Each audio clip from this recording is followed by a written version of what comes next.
जैसा कि अभी मैं आपको बता रही थी कि लाहौर से एक बच्चा आया हुआ है, 24-25 बरस का नौजवान है और अभी उसने अपनी जॉब शुरू की है तालीम ख़त्म करने के बाद।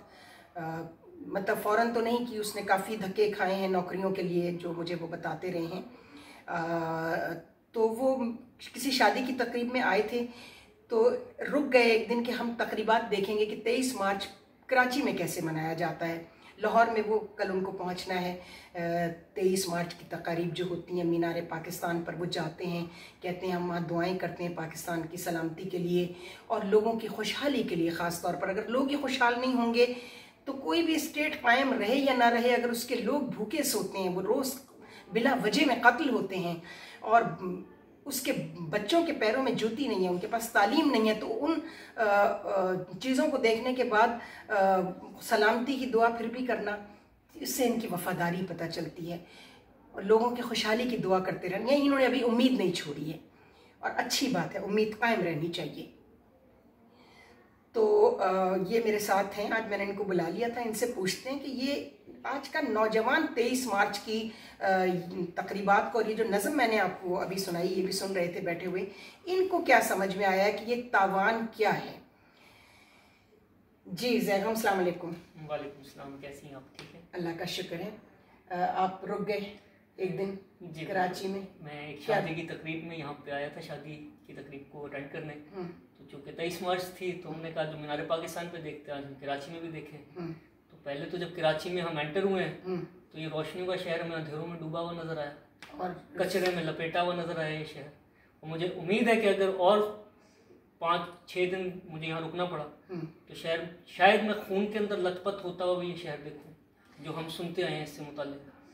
तो हाँ, वो तो है बहुत, वो तो पूरे मुल्क में है, हर जगह जितने कत्ल पंजाब में और लाहौर में होते हैं, जिस तरह के हो रहे हैं, बच्चों को कत्ल किया जा रहा है, गले घोट के मारा जा रहा है, औरतों को मारा जा रहा है और ख़ुद भाई भाई को मार रहा है ज़मीन जायदाद के चक्कर में।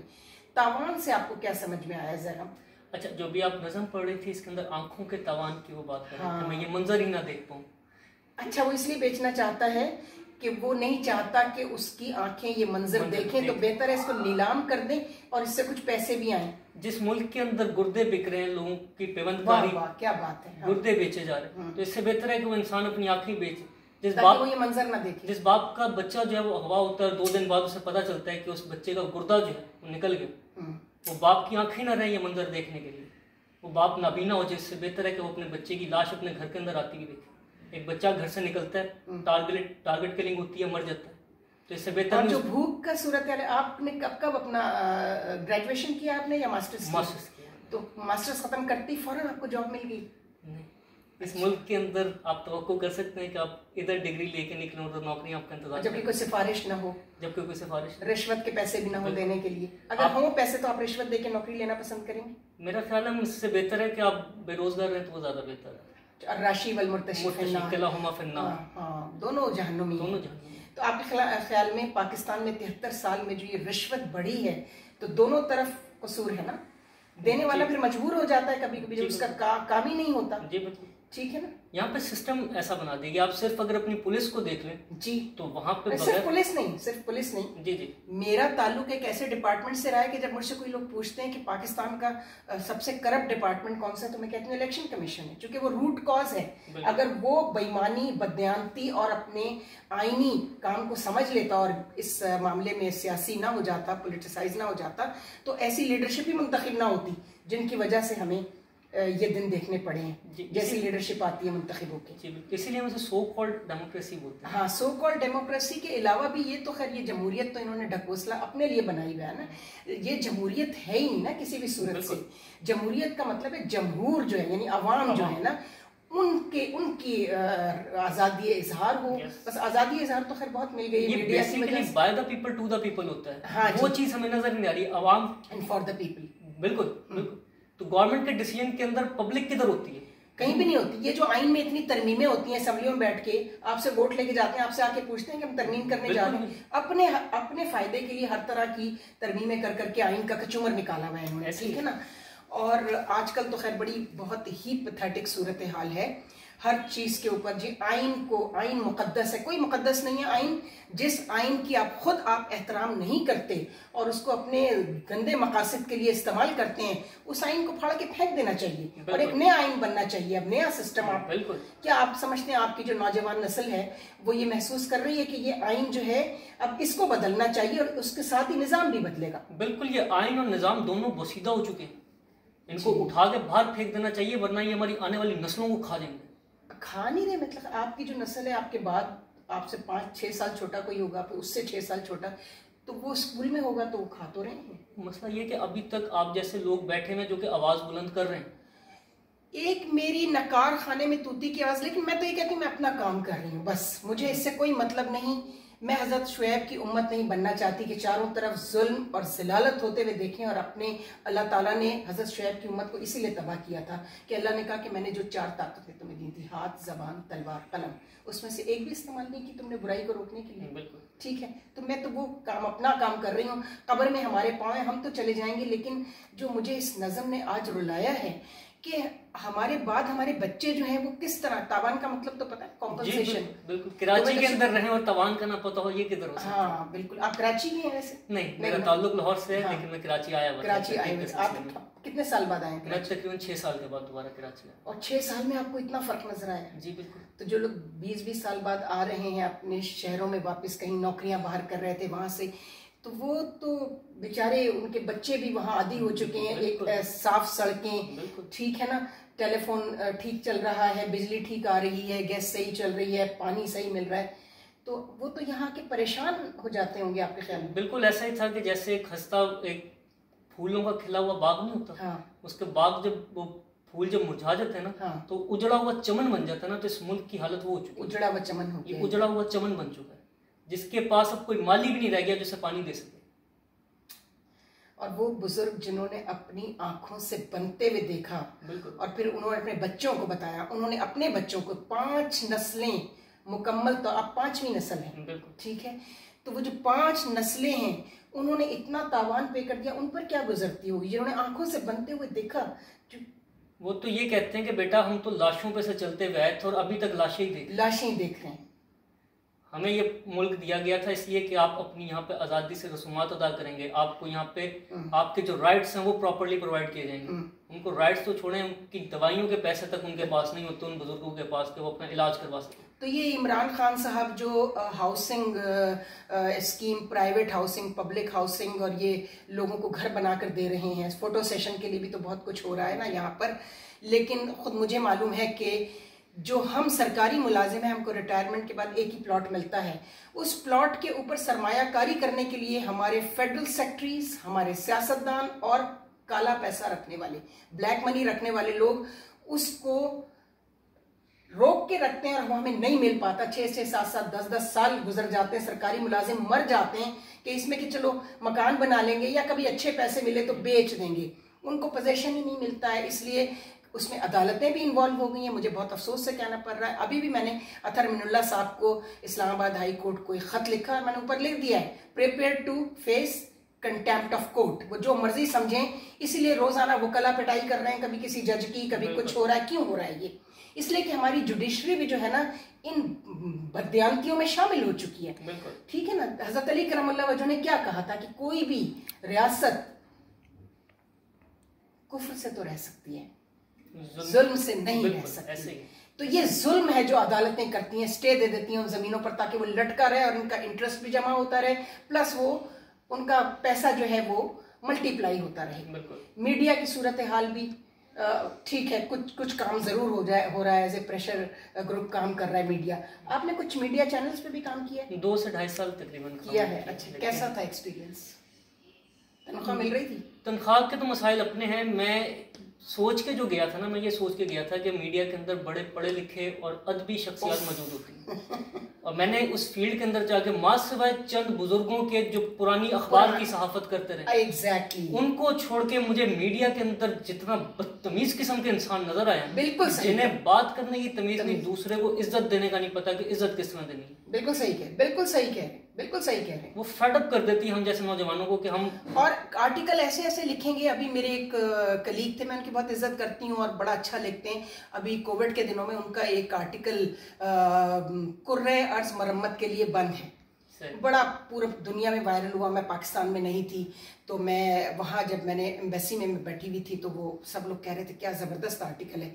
और मैं उनको जानती हूँ कि वो बहुत ही अपराइट सहाफ़ी है। उसने बड़ी अच्छी BBC उर्दू में होता था वो सतुल्ला खान, और उनके साथ और भी दो, मुबशिर जैदी और ये डॉन में आप देखते होंगे ज़रा हटके, बड़ा अच्छा प्रोग्राम तीनों करते हैं, ज़रार कुड़ो। तो अभी वो एक कॉल्स ले रहे थे तो मैंने उन सोचा कि सब लोग अपने अपने मसाइल बता रहे थे, मैंने सोचा मैं एक फरियादी बनकर इनसे बात करूं।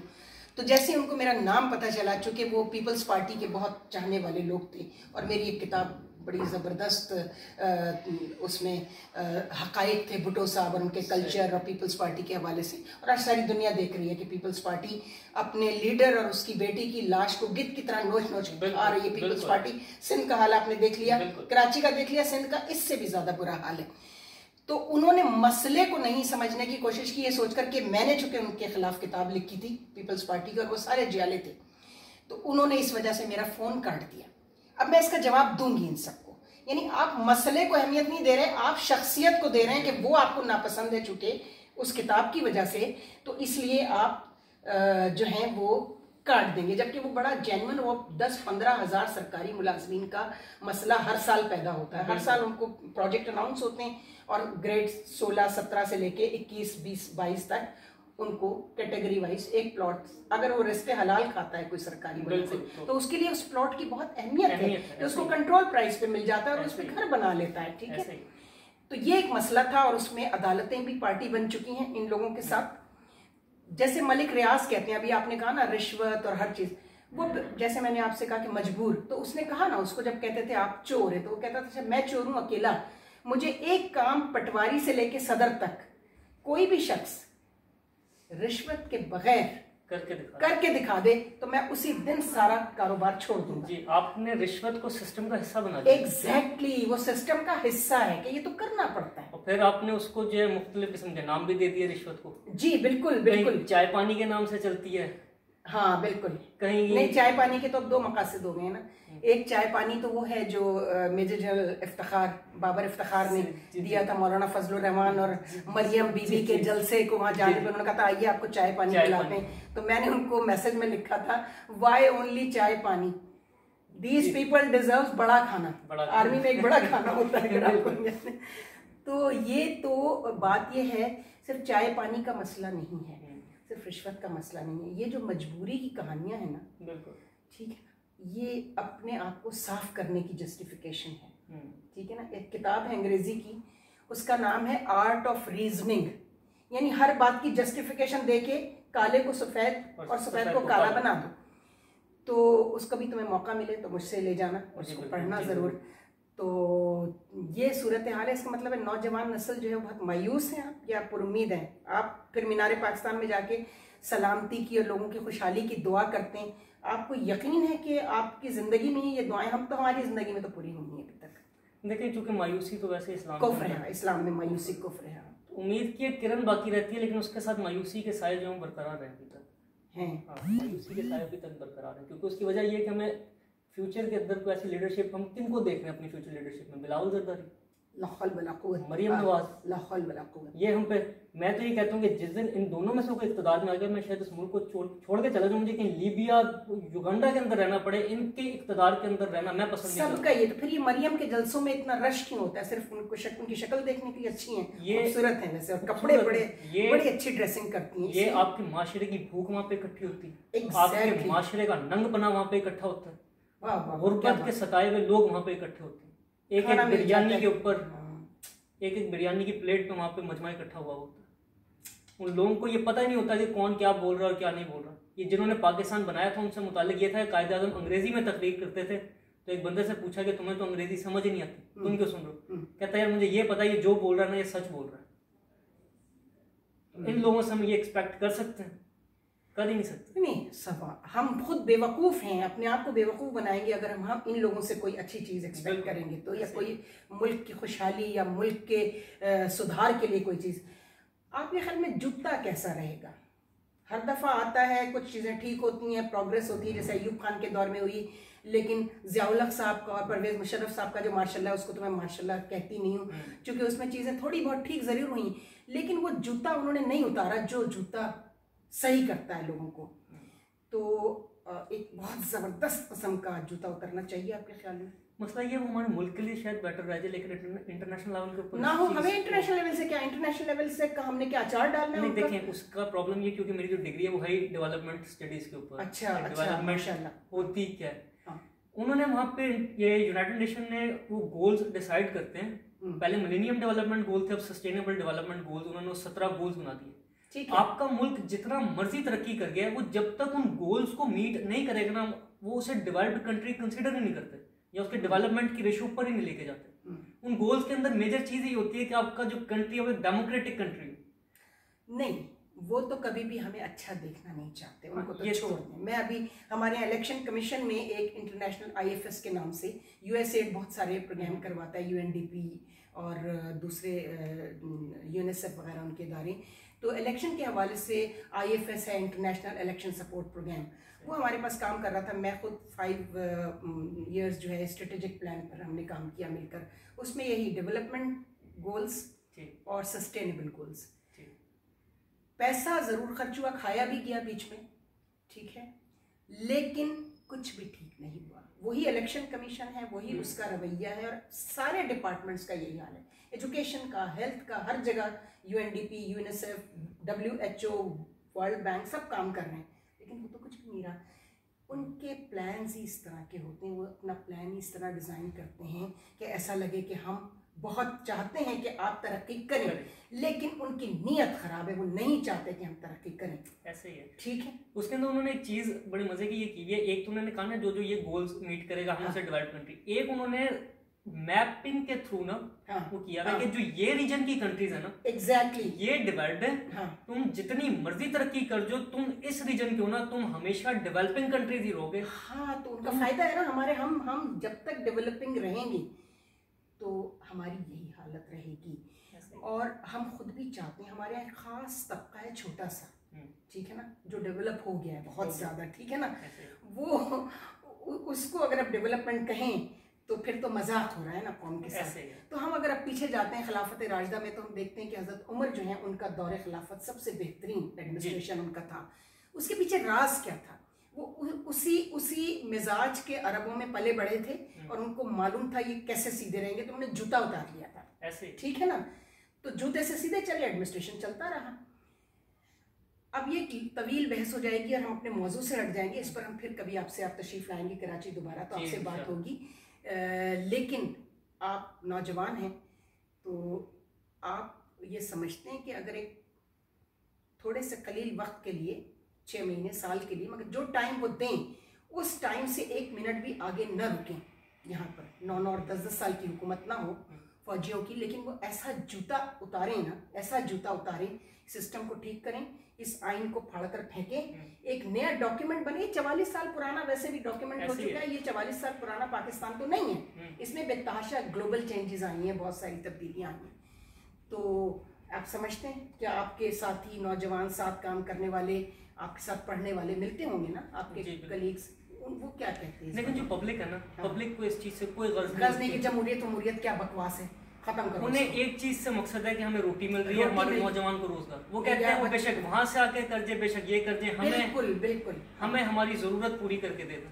और जहाँ तक डंडे की बात है, तो ये तो खुदा का भी असूल है कि जब पानी सर के ऊपर से गुजरता है ना, तो भी फिर कौमों पे अजाब नाजिल होता है। तो ये तो अल्लाह को भी एक्सप्लॉइट कर रहे हैं, नाउजुबिल्लाह, अपने रसूल को, जी वो तो रहमतुल लिल आलमीन है, वो हमें बचा लेंगे, ठीक है ना, नहीं बचाएंगे।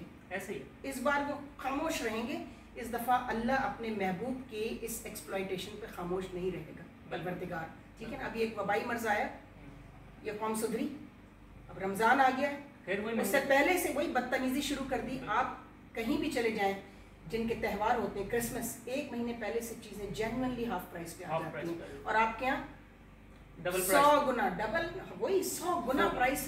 ये मुस्लिम उम्मा है आपकी, ये है इस इस्लामी माशरे के लिए ये 23 मार्च को करारदाद पाकिस्तान मंजूर की गई थी, इसके लिए बना था पाकिस्तान, ये था वो ख्वाब। तो फिर ठीक है, वो सही कह रहे हैं। अभी आपने स्टार्ट में एक बात की थी कि हज़रत अली करमुल्लाह वजह का एक कॉल है कि जो है वो जालिम हुक्मरान जो होगा ना, हाँ जी, वो बर्दाश्त नहीं हो सकता। बिल्कुल, मैं इसी तरह कहता हूँ कि अनपढ़ माशरा बर्दाश्त हो सकता है, जाहिल माशरा बर्दाश्त नहीं हो सकता। बिल्कुल सही है। तो ये जो ऑक्सफोर्ड के पढ़े हुए हमारे प्राइम मिनिस्टर साहब हैं, कहा जा रहा है ईमानदार हैं, ऑफ कोर्स हैं, उन कमिटेड आदमी भी थे, हम भी यही समझ रहे थे, हमने अपने बच्चों को भेजा कि इसको वोट डालो, यकीनन ये अच्छा काम करेगा, कमिटेड आदमी।